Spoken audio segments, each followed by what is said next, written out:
세상 사람들은 이 블록체인을 돈을 많이 벌 수 있는 성공의 기회로 준비하고 있지만 저는 오늘 이 기술 속에 숨어 있는 악한 영적인 의도를 폭로하기 위해 서 있습니다.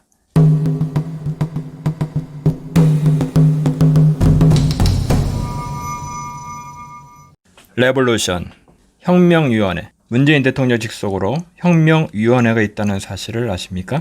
좌파 대통령이라 혁명위원회가 있는 것일까요? 그렇지 않습니다. 우파 대통령이라도 똑같은 것이 있었을 것입니다. 그것은 4차 산업혁명위원회입니다. 우리가 좌파를 선택하든 우파를 선택하든 하나님 말씀에 예언된 것은 그대로 성취가 된다는 것입니다. 그동안 우리가 알고 있던 혁명은 문화나 정치적인 것으로 알고 있었습니다. 물론 그동안의 1, 2, 3차 산업혁명도 있었지만 마지막 시대의 4차 산업은 짧은 시간에 전 세계를 범주로 엄청난 임팩트를 줄 것입니다. 오늘은 저번 시간에 알아본 베르칙과 영계의 계시록 13장 말씀에서 예언한 것처럼 현 시대가 그대로 펼쳐지고 있음을 알아보겠습니다. 4차 산업 기술 중 특히 블록체인이라는 기술이 세계 단일 화폐를 만들고 이를 통해 세계 단일 정부를 만드는 일에 1등 공신을 할 것으로 예상하고 있습니다. 베르칩 하나만 보아서는 안 됩니다. 베르칩과 연결된 IT 인프라 환경들이 어떻게 급격히 변하고 있는지를 모르면 마지막 때에 대한 전체 그림을 이해할 수 없습니다.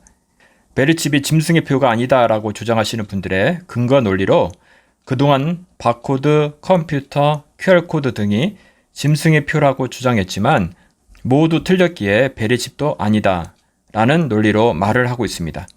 맞습니다. 바코드나 컴퓨터가 짐승의 표가 아닌 것은 맞습니다. 그렇다고 베르칩이 짐승의 표가 아니라는 논리는 기술의 계층적 진보의 특성을 이해하지 못한 것이고 늑대 소년 이야기에서 진짜 늑대가 온다는 것도 잊어서는 안 될 것입니다. 앞으로 다가올 미래를 가장 잘 예측하는 사람은 미래학자나 투자자일 것입니다. 한 국내의 예를 살펴보겠습니다. 한국경제신문의 2019년 기사 게임왕 내려놓는 김정주라는 기사의 일부 내용을 발췌했습니다. 김 대표는 넥슨을 팔기로 결정한 뒤에도 투자 유명한 블록체인 업체를 계속 찾고 있는 것으로 알려졌다.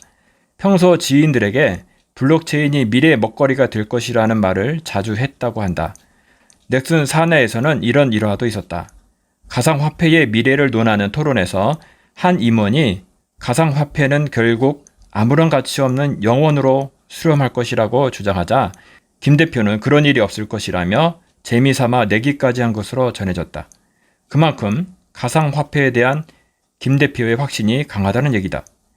김 대표는 지난 1월 넥슨 매각 사실이 알려지자 입장문을 내고 지금도 현재에 안주하지 않고 더 새로운 도전적인 일에 뛰어든다는 각오를 다지고 있다고 밝혔다. 이렇게 현재 잘 나가는 게임 업체를 팔면서까지 이러한 블록체인 업체를 사들이는 것일까요? 소위 돈 냄새를 맡고 있는 것입니다. 세상 대부분의 부를 가지고 있다고 하는 로스차일드가는 그들의 악한 계획에 필요한 사업들에는 집중적으로 돈을 투자합니다. 그런 사업들 중에 하나가 블록체인 사업인 것입니다. 우리는 그동안 IT 기술이 우리의 삶을 얼마나 많은 변화를 줄 수 있는지를 경험하고 있습니다. 인터넷이 그랬고 스마트폰이 그러했습니다. 인터넷과 스마트폰의 파괴력은 커서 그동안 우리가 상상했던 일을 가능케 하거나 상상하지 못한 새로운 일들을 경험하게 했습니다. 이로 인해 망하는 기업도 생겨났고 새로운 기회를 통해 성공하는 기업들도 나타나게 되었습니다. 이렇게 급변하는 삶의 변화를 쫓아가기 힘드신 분들도 많이 계실 텐데요. 이 변화는 사실 지금부터 시작이라 할 수 있습니다. 앞으로 나타날 변화의 강도를 따지면 지금까지는 비교의 대상조차도 안 될 정도의 파괴력을 가지고 있습니다. 이런 엄청난 파괴를 가진 테크놀로지는 다름 아닌 블록체인인 것입니다. 그 변화의 파괴력을 상대적 수치로 표현해보면 다음과 같을 것입니다. 인터넷을 10이라 가정하면 스마트폰은 대략 50 정도 될 것입니다. 그럼 블록체인은 어느 정도 될까요?